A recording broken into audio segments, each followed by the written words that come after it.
Well, it's Valentine's Day here at the Lazy Dogs Club, and I woke up to I woke up to a nice surprise today. My wife had got me this nice little Valentine's bunny and a Ferrero Rocher.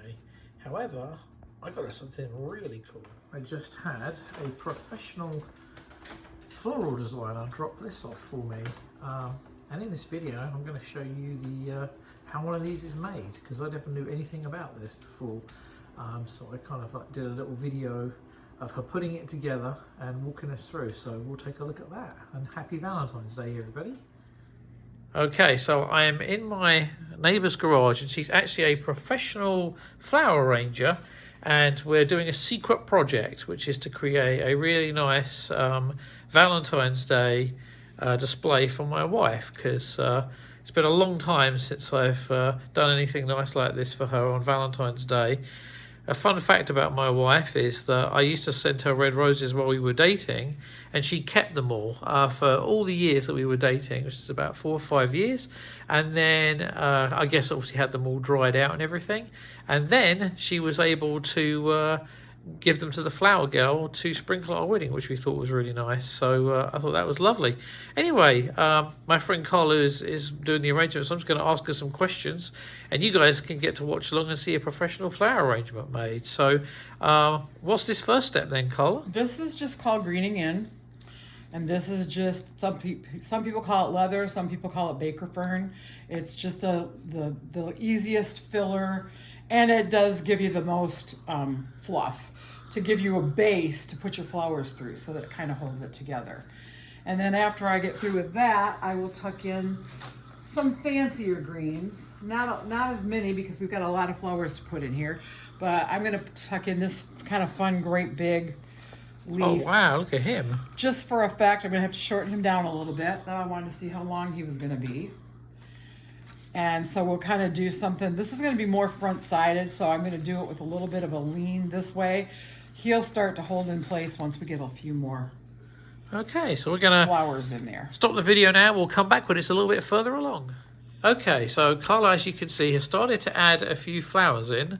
So I'll have her just quickly walk through what she's done and also explain the nice gloss that you can see on the leaves. That's just called leaf shine, and it just makes the leaves prettier, because they can be pretty dull looking otherwise. But Marin's favorite flowers are the daisies, so we wanted to get those at the top, and then I'll work them through. This is another flower called Alstroemeria. All of these are going to be pretty much long lasting, except for the roses. The roses are probably the thing that doesn't last, but I mean, sometimes they do. You just can't really tell. With a holiday, it's always like well, we hope it will. that's about the best you can say. And I'm putting multiple colors of these in here, because we're doing purples and pinks and reds in typical holiday Valentine's Day fashion, a little bit of it all. So I'm kind of surrounding the perimeter right now, and then I'll start to fill into the middle. And when we're all done with it, I'll add something called filler, and this particular filler is called limonium. We'll show you that when we get to it. Okay, so we're going to stop now, and then we'll be back when we've got a little bit more progress. All right, so we're back, and as you can see, we've got some roses going in now, and we also have some lilies. So tell us a little bit about what's happened, Carla. Well, I'm trying to get the shape figured out, get the flowers fanned through it, and then we'll go back in and we'll fill in all of the holes and the pretty filler and stuff like that. But I wanted to get a shape made first, and because of the situation where they're going to sit, it's a front-sided arrangement, not done all the way around. And that's because it will actually work better for where they're going to place it. And they have pets, so it'll keep it a little bit easier on having the animals not decide they want to partake of it. It's pretty common for especially a cat to mess with flowers. So they don't have cats, so that won't be a problem, but they do have a curious dog. Yeah, the beagle, he's going to be the one who's causing the trouble, yeah. So tell us about how you got into all this then. How did you become a professional flower arranger? Well, actually, it was kind of a fluky thing. I grew up with an uncle who was a florist in Lansing, Michigan. And in fact, this knife is his old FTD floral knife. I use it quite a bit, but sometimes I over sharpen it, which I did today. And in that case, you can literally, not pay attention and cut your thumb off. So I opted not to do that. So I went and got one of my duller knives to use. But yeah, he piqued my interest years ago. And I actually had a silk floral shop where I did custom silk work and designs to fit in people's houses in certain places and offices. And I did some for the casino in Mount Pleasant that was up in an overhead area where we literally built magnolia trees and designed those and did them up there. But other than that, I've just worked in several flower shops. When I closed up my silk shop, one of the guys that his sister had a business next door to me came over and asked me if I would come to work as a designer for them. And I said, well, I haven't actually ever worked in fresh.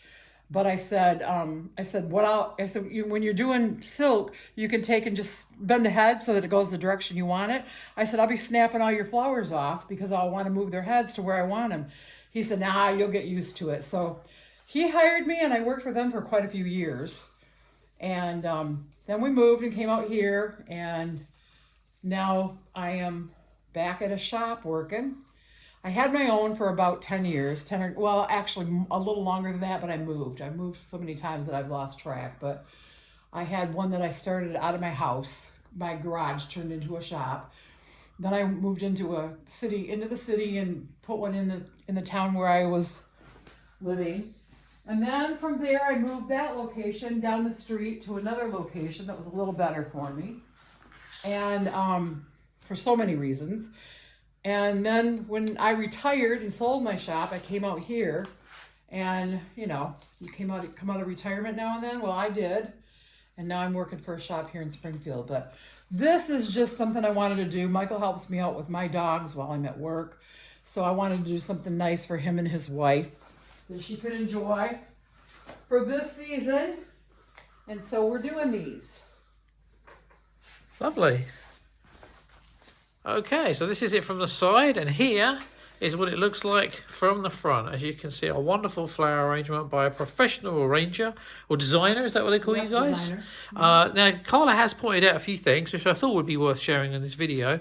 As you can see, this guy has opened up here, but we've got a few other ones that are yet to go. Apparently, they produce pretty nasty pollen. Yeah, they have pollen, and this is what the pollen looks like. And you want to pull it out at this stage as soon as you can get your fingers in there. Don't ruin your lily to get it out, but when it gets to the point where you can reach in safely and get a hold of it, because this gets to be brown and fuzzy, kind of like a caterpillar, and it stains anything it touches. So if it falls on your tablecloth, or if you've got it sitting near a couch or a sofa, or you get it on your clothes, it's almost impossible to get out. So I always tell my customers, watch when they're opening and pull them out, because they would be like right in here otherwise. Yeah. And they would start to dangle, and then they get all fuzzy. So this is limonium. We added that. It's a filler. This is what it looks like on a stem. And it's my favorite filler. I would prefer it over baby's breath or anything else pretty much any day of the week. It has a really pretty flow to it, and it's pretty easy to tuck in. And it's one of those greens that even if your water level drops a little bit, this won't be anything that gets harmed. It will dry out. You can actually pull it out and dry it if you want to when your arrangement's done. But all of these, except for the lilies and the roses, all the rest of the flowers, the alstroemeria, the mini carns, the daisies, are all really pretty long-lasting flowers. So being that daisies are one of Maren's favorites, we wanted to go ahead and do that. Alstroemeria is a beautiful flower. When that opens up all the way, it'll be about this big around. And which one was that? That was that purple one, which I love purple. And there's always at least 3 to 5 blooms. You can see here on this one, there's like 3 to 5 blooms on a stem. So when that opens up, it'll take a space that's twice as big as it is right now in your arrangement. So wherever you tuck it in, it's gonna, once it's in the warm house, it's gonna start to open up. The mini carns will open up too. These guys, you can do this if you want to. You just kind of twist them and fluff them. But I like them to just kind of like get a couple open ones and then let the rest of them kind of fall into place as they fall into place. So we've got a couple colors in there of the mini carns to go with the arrangements. And I think pretty greens, and that's you got a Valentine's arrangement. That's lovely. Well, thank you so much for helping me, Carla. I think Marion's going to really appreciate this, and it's going to look absolutely beautiful. And we just have to really take up the biggest challenge of all, which is keeping it safe from Beagle. And I know Beagle is going to be sniffing around, trying to jump up, so we're going to have to do our best to guard it. But there we go, everybody. That's the behind the scenes of a flower arrangement made by a professional flower arranger. I never knew anything about this until I met Carla, so that's kind of why I wanted to do a little video about it, because I watch a YouTuber who some of you may know called Kevin Lee Jacobs, and he does his own flower arrangements, but he admits he's not professional. He just does what he can because he enjoys it. And Carla saw his video today and she's like, oh, don't you worry, Mike. We can do a lot better than that. So, Sorry. Michael, is that his name? What's his name? Kevin Lee Jacobs. Oh, Yeah. sorry to Mr. Jacobs. He admitted he's not a professional, and it's fun though. I mean, people should try it. It's fun. You'll get more creative the more you try to do it on your own, and you can buy flowers just about anywhere anymore and make your own little arrangements. But there's a learning curve to it, and it takes some time. So, but have fun with it. All right, guys. See you later on. Bye-bye.